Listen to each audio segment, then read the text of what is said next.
මහින්දානන්ද අලුත්ගම මේ සියලු දෙනා නිදොස්කොට නිදහස් වෙන්න ඕන. බාල බෙහෙත් පිළිබඳ ප්‍රශ්න තියෙන කේලිය රඹුක්කල් ඇමතුමත් නිදොස්කොට නිදහස් වෙන්න ඕනේ. බෙහෙත් විදලා නෙවෙයිනේ ගෙනාවේ. අර සාම්පල් චෙක් කරන ආයතනයේට ඇක්‍රිඩේෂන් තියනවායි කියලා.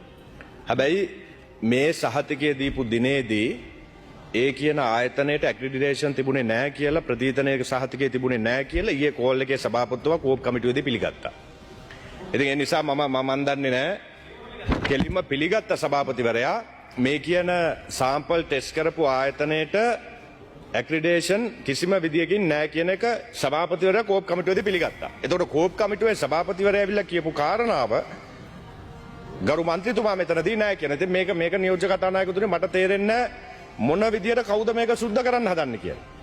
ඒකේ වැරද්දක් තිබුණා නම් වැරද්ද හොයාගෙන අදාළ කණ්ඩායම් ටිකට හරි විදියට නීතිය හෝ අවශ්‍ය දේ ක්‍රියාත්මක කරනවා වෙනුවට එක එක්කෙනා මෙතන අවිල්ලා මේක සුද්ධ කරන්න උත්සාහ කරනවා කියන්නේ නියෝජ්‍ය කතානායකතුමනි මේක බරපතල ප්‍රශ්නයක් මේක ඇතුළත තියෙනවා. අද පාඩුව විතරක් ගත්තොත් කෝටි 224යි.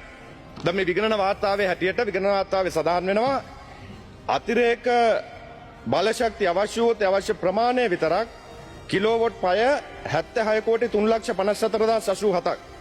ඉතින් මේක තවදුරටත් කෝටි 224ක පාඩුවක්.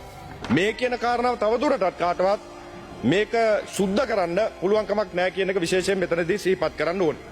අනික නියෝජ්‍ය කතානායකතුමනි දැන් එදා ජනාධිපතිවරයා මෙතෙන්ට ඇවිල්ලා ජනාධිපතිවරයා මොකද්ද කිව්වේ? ගල් අඟුරු කාලද බලන්න කියලා. එතකොට ඇක්‍රිඩේෂන් නැති ආයතනයක් සහතික කරනවා.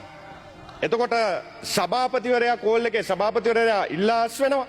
එතුමා ඉල්ලාස් වෙන එකේදී කියනවා මේක අමාත්‍යාංශයෙන් කරේ මේ ගනුදෙනුව පිළිබඳ කිසිම වගකීමක් එතුමාට ගන්න බෑ කියලා සභාපතිවරයා කියනවා. එතකොට ඒ සියලු කාරණා ටික තියෙද්දී ජනාධිපතිතුමා මේ සභාවට ඇවිල්ලා කියන ගල් අඟුරු කාලා බලලාද ගන්න කියලා.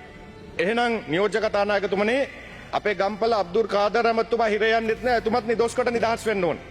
තව හිටපු ඕන නම් මහින්දානන්ද අලුත්ගම මේ සියලු දෙනා නිදොස්කොට නිදහස් වෙන්න ඕනේ. බාල බෙහෙත් පිළිබඳ ප්‍රශ්න තියෙන කේලිය රඹුක්කල් ඇමතුමත් නිදොස්කොට නිදහස් වෙන්න ඕනේ. බෙහෙත් විදලා නෙවෙයිනේ ගෙනාවේ. ඉතින් ඒ නිසා නියෝජ්‍ය කතානායකතුමනි මේ කාරණාව කවුරු හරි එකතු වෙලා සුද්ධ කරන්න උත්සාහ කරනවා කියන්නේ මේක ඇතුලේ බරපතල ප්‍රශ්නයක් ගැටලුව තවදුරටත් මේ විගණනාධිපති වාර්තාවේ කියන කාරණාව තවදුරටත් තහවුරු වෙනවා කියන එක විශේෂයෙන් මෙතනදී සිහිපත් කරන්න ඕනේ.